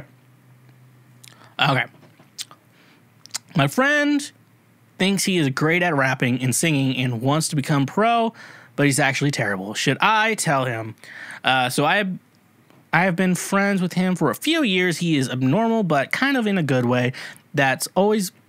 That makes him unique. For as long as I have known him, he's always been rapping, and he's done it more and more over the years. He eventually started singing too.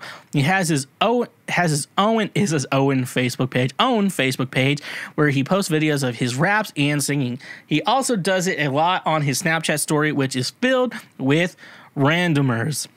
He actually gets recognized sometimes when we're out together. Some people choose to come up to us and are like, oh, you're the guy who raps, aren't you? The thing is, they all just take the piss out of him to his face a lot of the time, but for some reason, he doesn't see it, and he can't detect obvious sarcasm in their voices when they say he is great.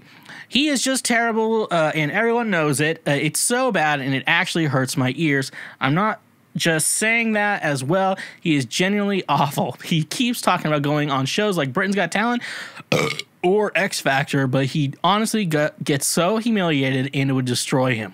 He thinks he can make a career out of it, but he's blind to that he isn't very good. A couple of people who have said to him his raps and singing are terrible to his face. He just says they're just jealous and dismisses what they say.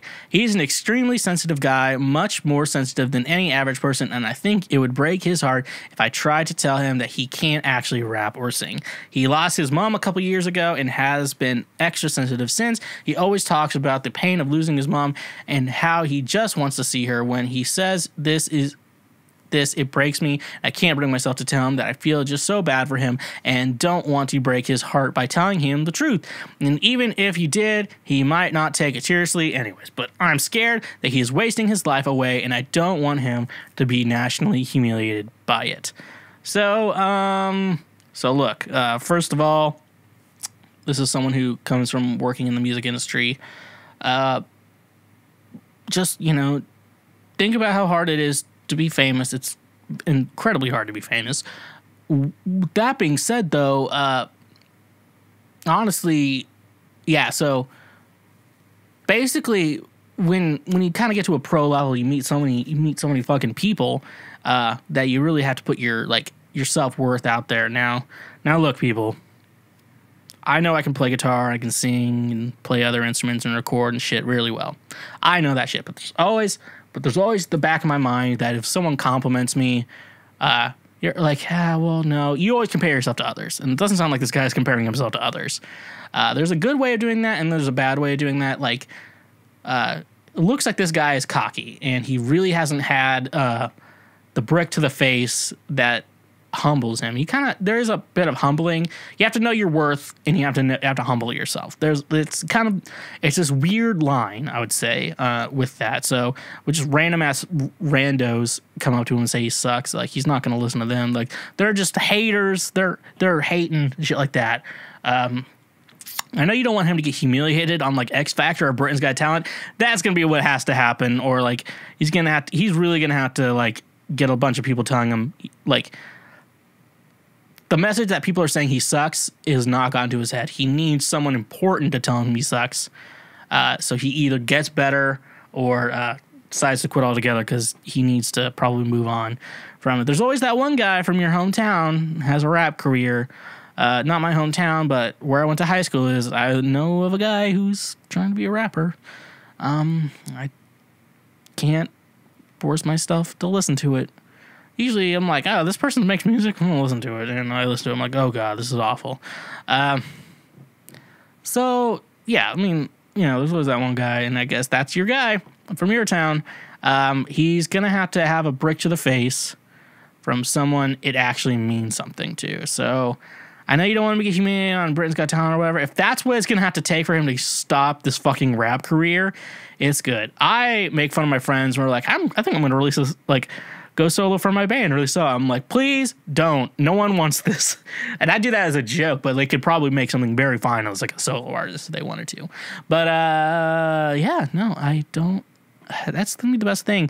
It's just like there's so many people here. Like, eventually, he sounds like he's been doing this for a year, but is he booking shows? Or is he just making shitty things on Facebook and trying to try to get famous via social media? Because if you're not actually going out doing shows and you're just trying to be famous via social media, it's not going to do anything for him. So eventually he's going to have to get that brick to the face, as I like to call it, as the music industry goes.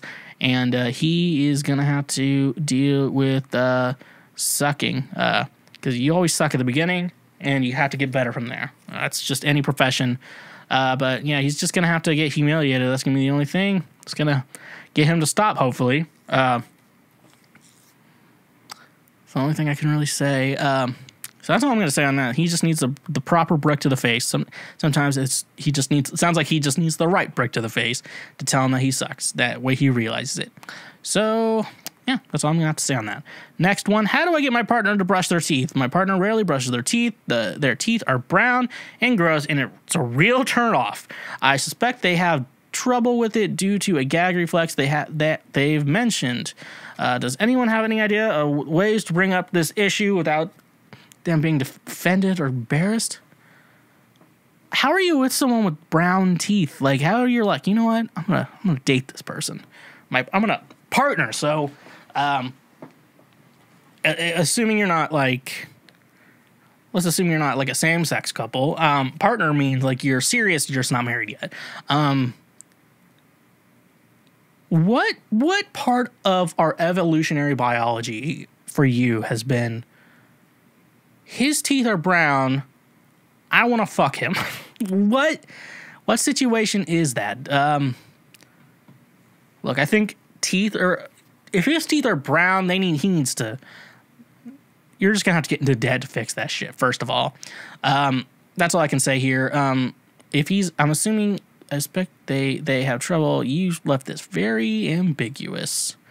I don't know who's the man, who's the woman, or who's the man, who's the man, or who's the woman, who's the woman. So I'm just gonna go with my gut. Hopefully, you're the woman and he's the man. He is the one with the the brown teeth. How are you... The evolutionary chain is getting so fucked up by people who are dating people with brown teeth. Not only is there like there's an evolutionary thing like, oh, so he has bad teeth, I shouldn't mate with him. But also, there's something going on in his brain where it's like, my teeth are fine. I don't want to fix this. This has to be a man. Obviously, if it's a man, if you're the woman who wants him to brush his teeth, blowjobs maybe that could help. So assuming like that doesn't work for some reason, I think you need to break up. To be honest, there's like a certain amount of like taking care of yourself you need to do. This is what I'm teaching Josh Casey, author of Tracking Desire, A Journey After Swallowtail Kites, that, you should start taking care of yourself. Like I'm teaching them like moisturizer, use moisturizer, clean your face, clean your body, wash your hair, shit like that. I'm teaching him that to just, to function in society. But he doesn't have brown teeth. So, if I actually do know one thing though, if someone is like, doesn't like the taste of like adult normal toothpaste, get them kids toothpaste, because sometimes it tastes very good, actually tastes pretty good, like sugary or whatever, tastes pretty good. That's how they get kids to brush their teeth. And I think I read something from like doctors, like as long as it has like fluoride in it or something like that, like most toothpaste are fine as long as they're not for a specific purpose like whitening or for sensitive gums or teeth or whatever. So maybe have them try kids toothpaste, maybe buy that SpongeBob toothpaste you see at Walmart, maybe. But also someone this person doesn't take care of themselves. Like what if you have a kid? This guy's not going to live forever. This guy's going to live like 2 more years after the kid's born. So a lot of problems there. A lot of problems with this person's psyche. I think you should break up first of all, but if for some reason you can't, then first of all, kids, toothpaste, or blowjobs. I guess that's the only answer I have. I can't talk anymore. 1, 2 more. Okay, God. My boyfriend's masturbation habits interfere with our sex life. My boyfriend and I have been together for about a year. We have a pretty active sex life, but one thing I noticed kind of early on is that it tends to take him a long time to finish. I started to get kind of frustrated because it seemed like he wanted to have sex every single day, but it would take an hour, sometimes longer, and frankly, sometimes I just don't have that kind of time. It also just doesn't feel as good for me to be having sex for that long. It stops being physically and mentally enjoyable after a certain point, and it turns into just like incessant pounding trying to get himself to come instead of anything that is pleasurable for me. We talked about it and he attributed it to his masturbation habits. He said he usually masturbates once or even twice a day and then still wants to have sex at night. He agreed to try holding off on masturbating sometimes, but that doesn't seem to have solved the issue. On the days he doesn't masturbate, I feel like I have to have sex with him, which kind of ruins it for me in a way. I feel pressure to do it and it just doesn't feel sexy or erotic to have that expectation. Then other days he just goes ahead and masturbates still. Do you have any idea for how he can solve this problem and have a better sex life? So, yeah, only thing I can really say is, look, fellas, if you're jerking off more than once a day, you're bored. The only answer is boredom. Like, that can be the only answer. That's the only reason why. Maybe there's a rule you need to make here. He's only allowed to nut once a day, and he has to save it. Is he going to save it for you, or is he going to save it for his hand? Best thing I would say is you make a kind of a thing that, hey, if I say no to sex, you get to masturbate. But however, if I do say it, you have to nut inside me. Leave me all creamy inside, just like it's like a cream-filled donut that's leaking out. You gotta do it like that. Oh yeah, he's got to save all that cum for you. Come on, Mark, don't be stingy. So yeah, that's gonna be the best thing because there is a trick, guys out there that if you're gonna go on a date with someone and you think you're gonna have sex, you masturbate before the date, and then you show up to the date, do all the date things, and then when you turn, Like you've recharged your energy, but you can still last a little bit longer, and it's a little bit more seminal fluidy, so less likely, worst case scenario, she gets pregnant. But remember, it only takes one swimmer to get pregnant, so wear condoms with strangers. If you know them, after a while, if you're ride or die, you know, my EP that's out now, figure out birth control. But yeah, he needs to only allow himself to nut once a day. And if it's not with you, he gets to masturbate once a day. We should only be allowed to nut once a day, fellas. I feel like it's a good rule for all of us. Okay? Only nut once a day. One nut November. One nut May. Come on, Mark. Don't be stingy. All right, our last question. Did I say the best one? Oh, I did say the best one for last. Okay. Last question, Schweezy. You got this. My best friend told me that she is in a sexual relationship with her biological father that she recently met for the first time, and I don't know if I can continue to be her friend. My best friend met her biological father for the first time last year. He never knew she existed before this, since they've been spending a lot of time getting to know each other. From what she said, they had an instant connection the first time they met. She told me how cool he is and how they have so much in common and are so much alike. It's unbelievable. She was worried about who/what he could have been and was pleased to find out that he's a decent person that's done well for himself. We live in different states, but I'm supposed to go visit her soon, and she had wanted me to meet him. My friend has always dated men that were a lot older than her, so age difference has never been an issue for her. She's dated guys her own age, but for some reason she was never happy in her relationships that were age appropriate. Her dad's longest relationship was with a woman super close to my friend's age. Her and her dad constantly talk about how attractive they think each other are, and they would talk about each other how you would a new boyfriend/girlfriend. I don't know what it's like to be in her situation, so I just tried to dismiss those comments as something I don't understand. They went on vacation so that they could spend more time together, and when they got back, they decided to start telling people that he's her father. After their trip, she called me and told me that she had something that couldn't wait until she sees me. She told me that she was nervous to tell me in person, but that her and her dad have been engaging in a physical relationship, and she's never been happier, but has been having a hard time not being able to tell anyone. She says she's never felt this way about anyone, and she can't stop thinking about him and how he said he feels the same way. She told me it was the best sex she's ever had in her life, and she says she's wanted to be with her dad. I thought that I was an understanding person, but I can't understand this, and it's really making me question her as a person. I feel guilty for feeling this way, but our friendship hasn't always been ideal, so maybe losing this friendship wouldn't be as bad as I think.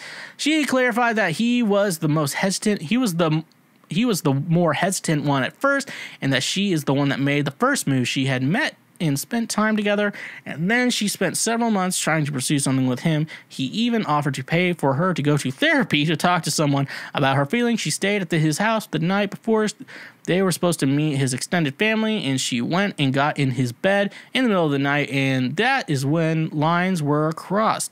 I think that he still shouldn't have acted on it, but I feel really gross knowing she tried so hard to make something happen. If it had been the other way around, I would have felt protective of her. I don't really know how to handle this situation, and am looking for advice.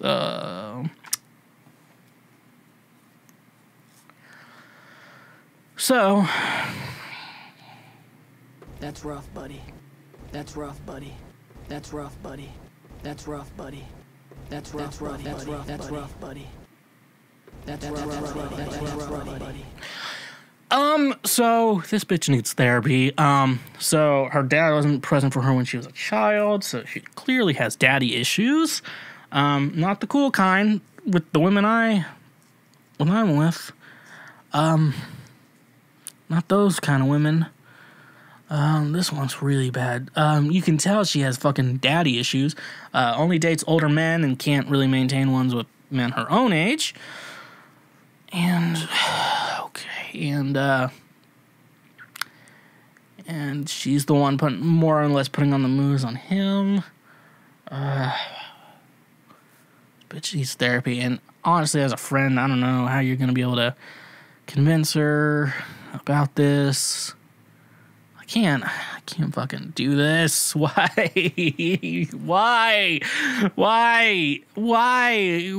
What? I know this is from the South. They're from the South too. I just know they're from the U.S. They're from the U.S. and from the South. They said states. I know it's from the fucking South. Daddy issues. Oh my gosh. This is all fucking daddy. This is the bad kind of daddy issues. There's the good kind. There's bad daddy issues. There's good daddy issues. And then there's great daddy issues. Great daddy issues are, if for me, the situation for a great daddy issue, it's different for all men. For me, it would be she had a father who was an alcoholic, but he was a really good father. He was still like a good father. And that's the person who I need to find. Which, that's like a golden goose. That's a unicorn I have to find. There's the great ones where they're just really slutty and cool. Remember, no slut shaming. Sluts are cool. And there's the bad kind, which is this, where she literally tries to have sex with her dad. That is some pretty bad dad issues. She really does need to see a therapist. However, for anyone who want to see a therapist, they have to decide it themselves. Can't be anyone else. We can talk to her about it. Like, hey, you should see a therapist. This is not healthy. You shouldn't be doing this. There's probably some issues hiding in your brain that you're not doing, and you want your dad to like you, so you think blowjobs will help. Yeah, that's all I can really say. It has to. Therapy is the only answer for this. I'm not wrong here. Therapy is the only answer for this situation. I can't be wrong. I know everyone's like, you're wrong about everything. I'm not wrong about this. I have to be right about this. I have to be right about this. I can't imagine I'm not right about this. Okay, folks. That's it. That's it. So thank you so much for checking out this episode of Cancel Schweezy, folks. It's been a whirlwind today, ending it on, it's not a high note or a low note. We're just in the sky, bumbling down. So thank you so much for watching this episode or listening to Cancel Schweezy today. For any questions, comments, or concerns, you can always go check out our email, theshwagcast@gmail.com, or DM me at the Schweezy on all social medias. And while you're there, go follow me, along with on whatever service you stream your music on, under Schweezy. I have my single, It's Still May, so it's going to be me, a cover by NSYNC that I covered, out now. And then there's also Ride or Die, my EP, and another EP called King.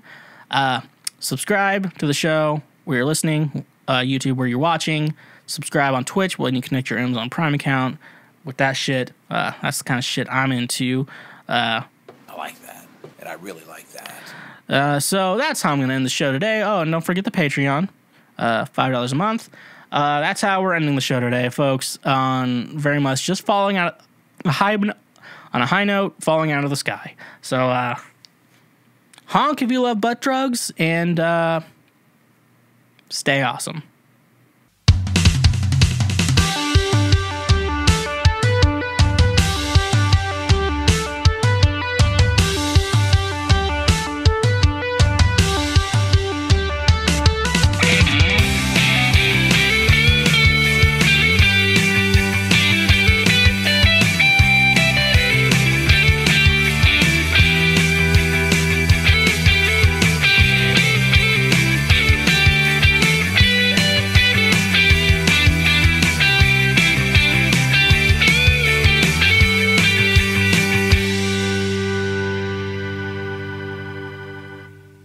Hashtag pray for Micah.